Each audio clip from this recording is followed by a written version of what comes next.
वाहेगुरु जी का खालसा, वाहेगुरु जी की फतेह। अयोध्या राम नगरी, जहां भगवान श्री राम जी का जन्म हुआ, जहां पर महान भगवान श्री राम जी का मंदिर बनने जा रहा है, उस नगरी का, राम नगरी का, राम मंदिर का, अयोध्या का सिखों से क्या रिश्ता है, सिखों से क्या नाता है, सिखों का क्या उनके साथ इतिहास है राम मंदिर जी के साथ। बड़े ही ध्यान से सुनना, सारे ही पॉइंट इस वीडियो में जो है क्लियर करूंगा।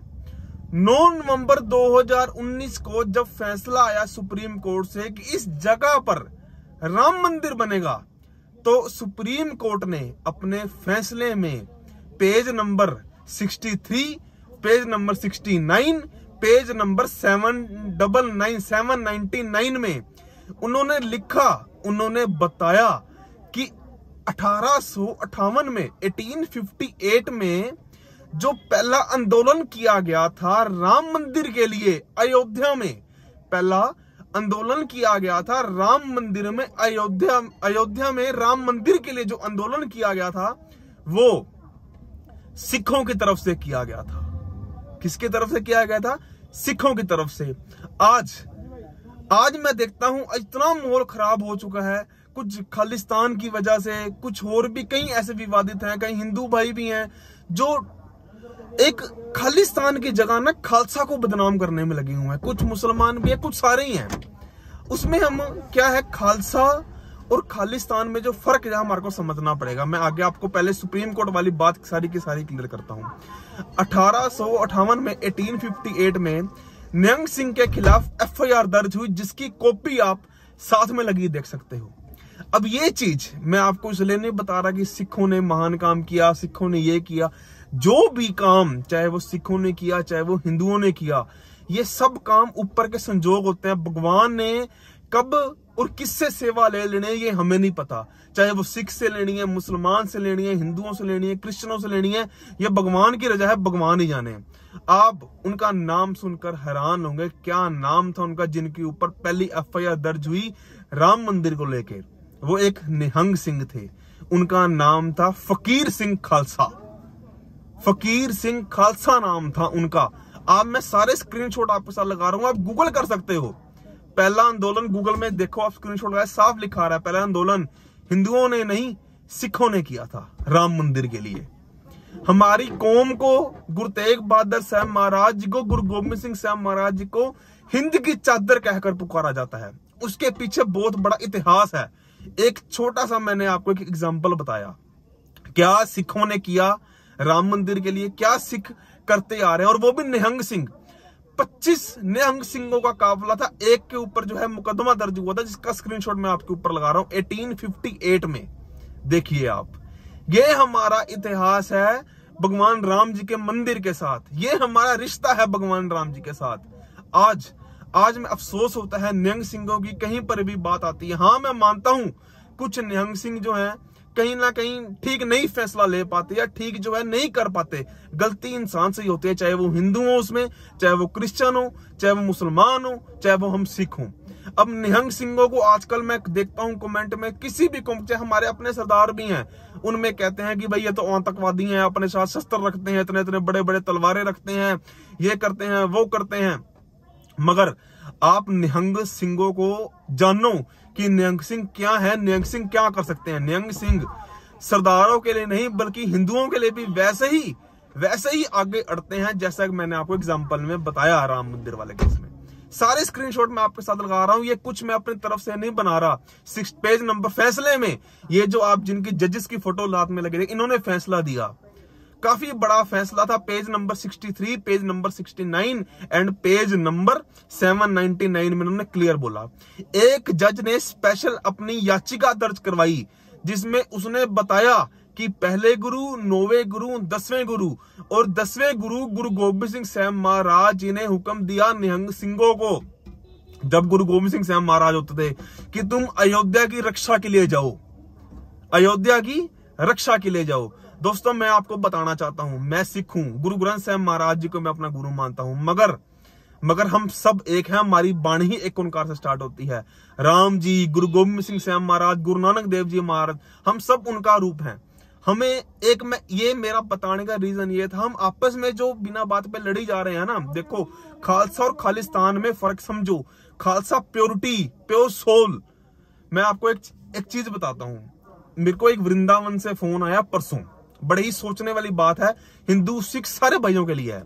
वृंदावन से मुझे एक कॉल आया, उन्होंने मुझे बताया कि जो खालिस्तान का जो माहौल चल रहा है, ये जो अमृतपाल को लेकर ऑपरेशन हो रहा है, आपकी इस पर क्या सोचा? मैं कहा जी आपकी क्या सोचा, आप बताओ। कह रहे जी गलत हो रहा है। मैं कहा मैं भी यही कह रहा हूँ, गलत हो रहा है जी, इसमें अब क्या कह सकते हैं, है ना। जो भी देखो, एक देश को तोड़ने की अगर कोई बात करेगा उसके साथ तो कानून निपटेगा, तो ऑब्वियस सी बात है, चाहे उसमें कोई भी हो। हर एक बंदे पर मुकदमा दर्ज हुआ, फिर अच्छे नेताओं पर हुआ है, अच्छे हिंदू धर्मों के बाबों पर हुआ है, निहंग सिंहों पर हुआ है, अमृतपाल पर, सब पर होता है, इसमें कोई बड़ी बात नहीं है। उन्होंने मुझे एक चीज बताई, कहते जो निहंग सिंह, उन्होंने मुझे सबसे पहली बात उन्होंने मुझे ये चीज बताई राम मंदिर वाली, जो कि मैं आपको बता रहा हूँ। फिर मैंने सर्च किया और मैं आपके साथ वीडियो बना रहा हूँ। उसके बाद उन्होंने मेरे को एक चीज बताई, हिंदू भाई पंडित है वो भाई, उन्होंने मुझे बोला, कहते सहज ये जो खालिस्तान की डिमांड करते हैं, ये ऑब्वियस सी बात है, अगर बाहर जाके करते हैं वो तब भी हमारे भारतवासी हैं। अगर वो यहाँ पर रहकर कर रहे हैं, चाहे वो पंजाब में रहकर कर रहे हैं, कहीं पर भी रहकर कर रहे हैं, वो हमारे भारतवासी हैं। इनको खालिस्तान चाहिए क्योंकि ये यहाँ पर अपने आप को सेफ नहीं फील कर रहे, अपने आप को खुला हुआ महसूस नहीं कर रहे, कहीं ना कहीं अपने आप को दबा हुआ महसूस कर रहे हैं, जिस कारण अपना देश मांग रहे हैं। मैं जी ठीक है, आपकी बात ओके है। कहते कई मैंने देखे हैं ये बात कि भाई सरदार सिख लोग जो खालिस्तान की डिमांड करते हैं और जो हिंदू लोग मुसलमान लोग होते हैं, आपस में एक दूसरे को गाली गलौज दे रहे होते हैं कि ये कर लेंगे, वो कर लेंगे, तुम गद्दार हो। कहते हैं तुम गद्दार हो, तुमने हमारे साथ ये किया, वो किया। उन्होंने बड़ी प्यारी बात बोली, कहते हैं शायद हम ऐसा क्यों नहीं करते कि जो भी व्यक्ति खालिस्तान की डिमांड करता है, हम उसके पास खुद चल कर जाएं, हम उनसे कहें यार हम तुम्हारे भाई हैं, तुम क्यों अलग होने की बात कर रहे हो। हम उनसे एक बार प्यार से बात करें, उनसे एक बार प्यार से निपटे। देखो पर्सनली मैं खालिस्तान के हक में नहीं हूं, मैं शुरू से वीडियो बनाता आया हूं, ठीक है, मगर जो उनकी सोच है, मैं आपको उनकी सोच बता रहा हूं। देखो आज तक मैंने ये सोच कहीं नहीं देखी, हमने यही सुना है कि गद्दार हैं, इनको यहां से निकाल दो, इनको ये कर दो, इनको वो कर दो। मगर पंडित जी ने इतनी अच्छी बात मुझे कही, कहते कि हम क्यों उनकी बात को नहीं समझ रहे। हम कहीं ना कहीं उनकी बात को अगर समझेंगे, हो सकता है वो कहीं ना कहीं माने, क्योंकि है तो वो हमारे सिख भाई जो डिमांड कर रहे हैं। मैं कहा ये तो बात आपकी मुझे बिल्कुल ठीक लगी। अब ऐसा ही खालसा और खालिस्तान में जमीन आसमान का फर्क है। खालसा का इतिहास बहुत पुराना है, खालिस्तान के समर्थक में नहीं और ना ही कभी होंगे। देश को तोड़ने की बात हम, क्योंकि देखो कई सिखों ने तिरंगा यात्रा निकाली, कई सिखों ने, मेरे जैसे कई सिखों ने क्लियर बोला हम खालिस्तान के समर्थक में नहीं। जितना हम इस देश से प्यार करते हैं उतना हम किसी चीज से प्यार नहीं करते। अपने धर्म और हम अपने देश को बहुत ही ज्यादा प्यार करते हैं।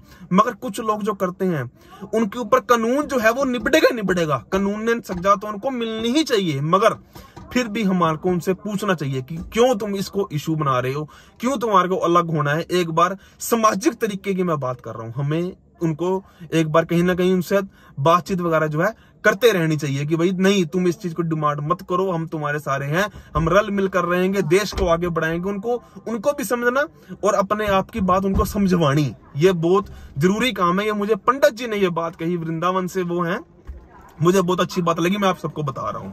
अब ये जो चीज मैंने आपको बताई राम मंदिर को लेकर, ये सब नेट पर है, मगर मैंने आज तक किसी को ये बोलते हुए नहीं देखा और ना ही मैंने उनको बोलते हुए सुना।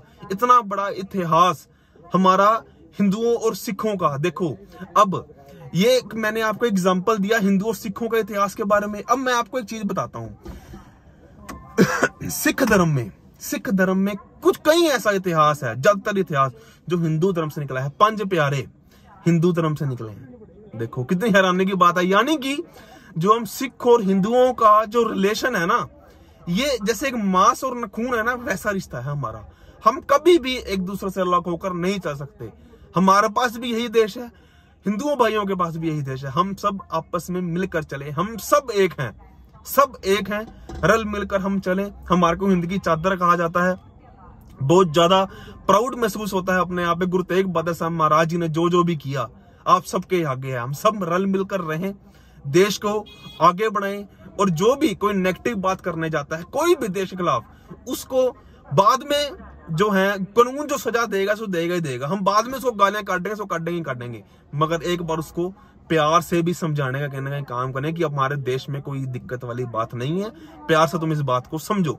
यही मेरा मैसेज था आप सबको, ये सब जो है बताने का। वाहिगुरु जी का खालसा, वाहिगुरु जी की फतेह।